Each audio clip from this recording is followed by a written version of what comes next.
My name is Rich Fye. I'm from Queens, New York, born and raised. I was born in Woodhaven, Queens. Actually, I was born in Brooklyn in the hospital, but from Woodhaven, Queens. I was born in 1975. About to be 50 years old in about a month. And I've been tattooing professionally for about 23 years. I think I'm one of the few people around that's got the story that I started hanging out in this shop.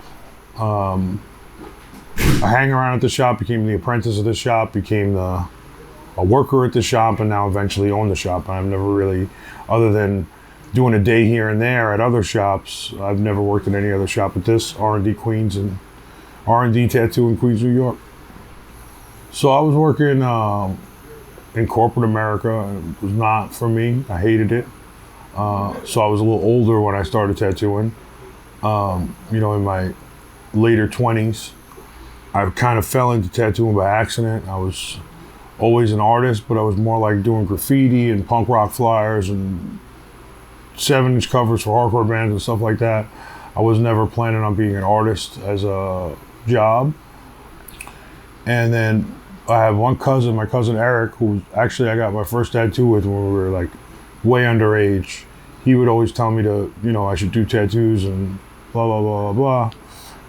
So one day when I was getting, I think actually this dragon tattoo from Rob Freund, I kind of like said, you should teach me a tattoo. You know what I mean? Just being like a big shot dickhead.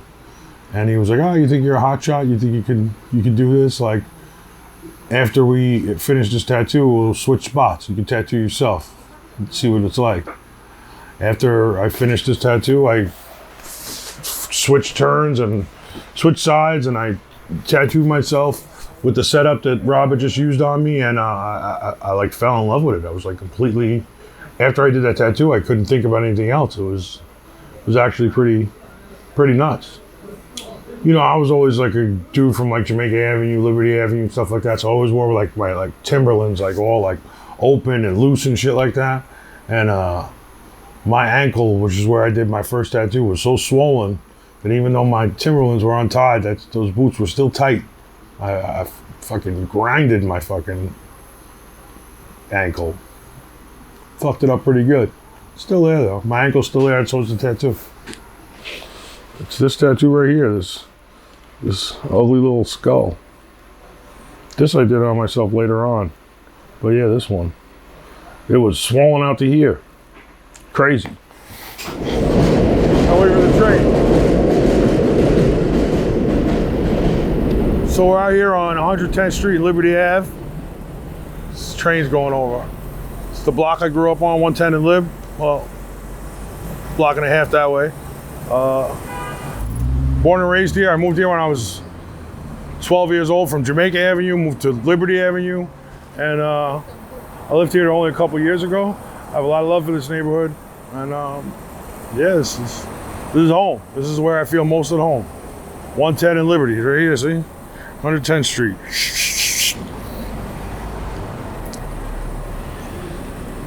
But this is Nick. How you doing? He's got a lot of tattoos from me. You want to undress into the street? Let's go. We'll go right here by this FDNY pole.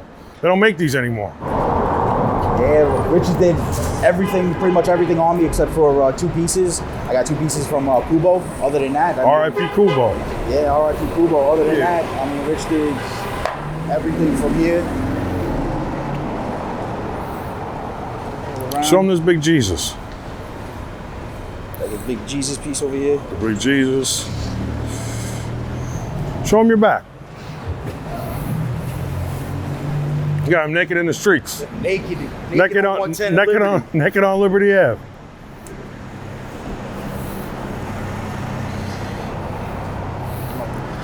A big calm. There's a big cover up in here. You got a lot of New York tattoos. You got this big New York tattoo right here. Yeah, I got everything. Show him this big tiger too. Tiger you did on the side.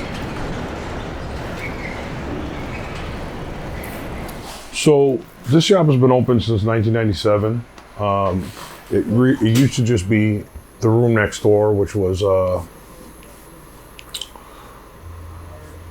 that opened in 1997, and we ran like that for many years. And during COVID, this space became available. And Kira Latanzio used to work here. He wanted to think about opening up a private studio. So, I called him on the phone. We talked and said, like, instead of opening up a fully private studio, why don't you open up a private studio kind of encompassed inside the tattoo shop where, he came up in. So that's that front room right there. And then we were able to take this back end where me and Tony Kaplan, and we have an office here, work. And we've been in here since, like almost 5 years now. I really wanted to dress this place up with like a lot of tattoo history, specifically New York City tattoo history, because that's what's important to me. So this whole wall here is original Tony Pledo stuff. Some of it's production sheets that were colored by him, like the top one's Malone, and then the Jones he said here, which is right here, and then you have that sheet over there, which is probably the oldest Tony Pledo sheet in existence. It's from the 60s. Most of the stuff we see from him is from the 70s. And that wound up passing through a bunch of hands and then wound up in my hands. That was actually from when he had a shop in Congers, New York. He had it for 1 year that got firebombed. And that sheet somehow made it out. And then all around the room, there's, original stuff from Mike Pledo and Ronnie and Peachy Quinto and Rob and Dave who opened the shop. And, and then this other side of the room is a little bit more like flash stuff that we have. But yeah, I wanted to like create like almost like a New York City history museum type of vibe in my space. Everybody has their own space in the shop and they all kind of like decorate it how they want or give the vibe that they want. Some people have their own stuff hanging up around them so that way people could see what they could pick, but I chose to more have like a bunch of Tony stuff and a bunch of New York City history stuff. And Tony was an important guy to me, like later in my career and after he retired, I started hanging out with him a lot and doing conventions. I had met him a couple times throughout the course of my career. He came here to get tattooed by Rob Freund, and he got a Marilyn Monroe portrait on his arm with his wife's name under it, Sugar. And I met him that time, and then I visited his shop a few times. But then me, him, and Richie Montgomery did a convention together, Philadelphia, early 2000 teens. I don't remember exactly what it was. And Tony he had retired already, and he got a fire under him to start tattooing just collectors again. He didn't want to tattoo the general public anymore. We wanted to tattoo collectors. So at that time, I started hanging out with him every Saturday. So every Saturday I go down to Tony's old shop. We dressed it up a little different, more like classic style.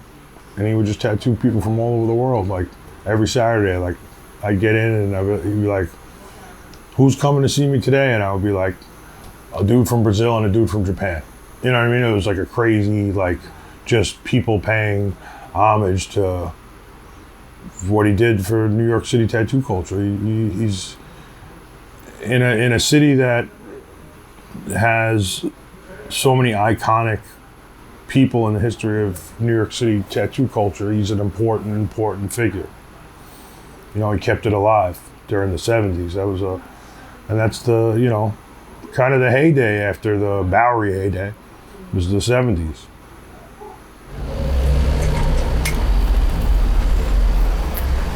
Get the pigeon in the shot. It's my boy. There he is.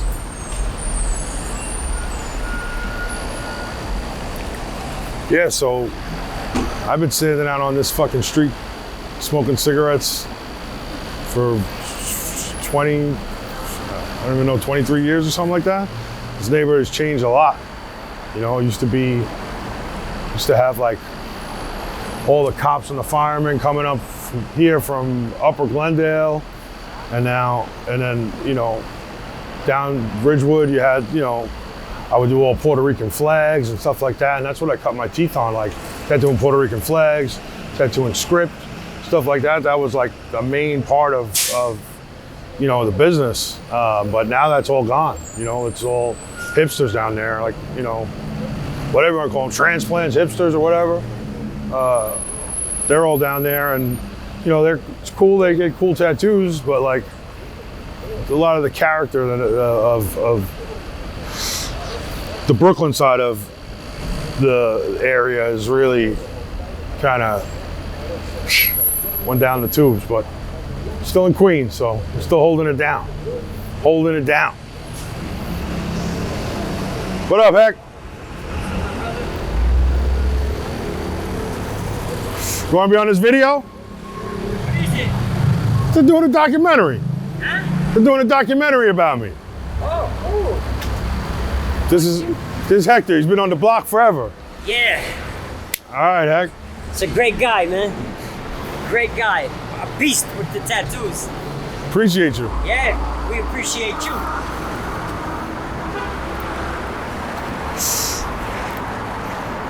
All right, that's all I got to say about gentrification. My man Hector put a fucking stamp on it.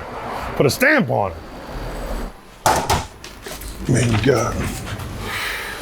These are probably the last two flash sheets I worked on. Yeah, I think these are the last two I did.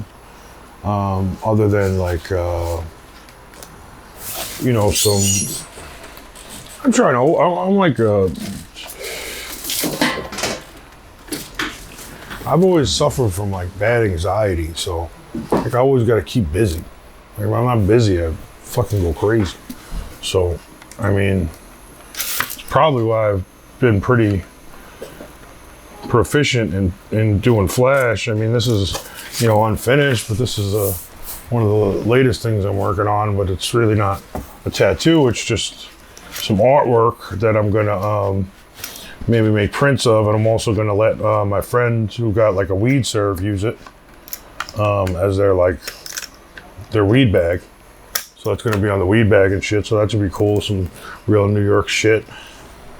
I like to do this tiger nowadays.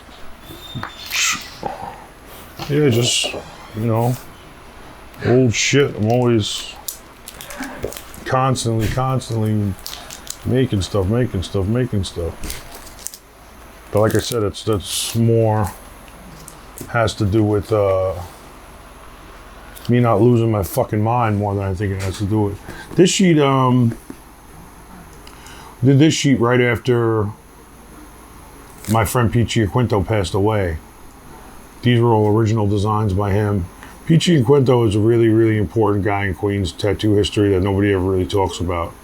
Pete was like the go-to guy in Queens from the 70s through when he died in, you know, the 2010s. These two sheets I did with Tony. So Tony P, like, I drew their lines and did the black shading with the pen, and then Tony colored them. So these are pretty ones I'm pretty proud of. Hollywood, what up? Rich, what you at? You want to be in a documentary about me? Huh? Yeah, right. All right, say something nice about me or something. Rich, he's a good man, and I love him dearly. He's smart Oh, handsome. and handsome. Oh, Rich, yeah, this is Hollywood. Yes, Hollywood been washing. How long you been washing windows in this neighborhood for? 38 years. Hey, this ain't a young man. He looks good. Yes, What are you? How old are you? 71. 71 motherfucking years old. Still out here hustling. Yes, All right. that's right. Yeah, so lately I've been really studying. I'm always going to be an American traditional tattooer, always going to be a New York City style tattooer, but I've always had a love and an interest in Japanese traditional tattooing. Shout out to my guy, Darius Capelli. He told me one time, I heard him say that Japanese tattooing is the final boss. You know, it's like I think it's the top of the food chain when it comes to what people can do. I mean, like, traditional American tattooing, I think, it's none of them are easy. None of the styles are easy, but traditional Japanese tattooing is something I'd like to dip my toe in. But the thing with it, dipping your toe in, it's hard because I don't want to do it fake. You know what I mean? So I've been studying, I've been, trying to draw that stuff, drawing, hour after hour at night, drawing. And a lot of people, when you ask, what can I do to get into tattooing? That's the question everybody always asks me. That's what you can do. Draw, and then fucking draw some more.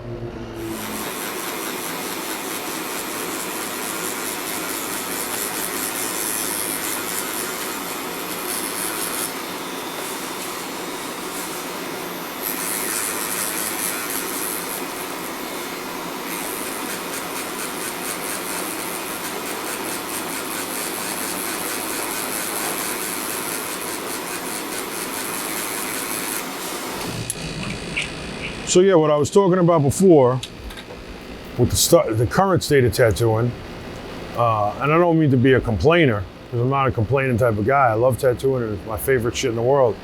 But like, right now there's just too many people trying to like claim ownership of what this is. This is like, you and I were talking before about, what up?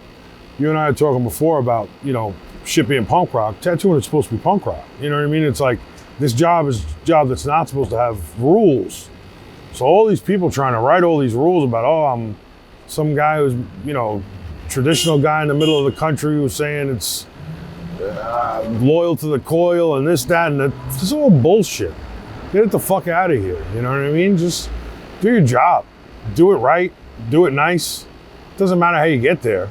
It really bothers me, coming up the way I came up.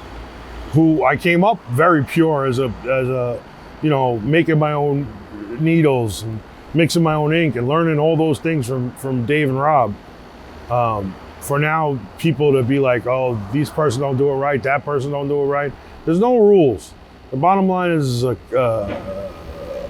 business where you're trying to put good art on people and something cool. And as long as the finished product is the finished product, it doesn't matter how you get there. It doesn't matter what road you take, as long as you get to the promised land.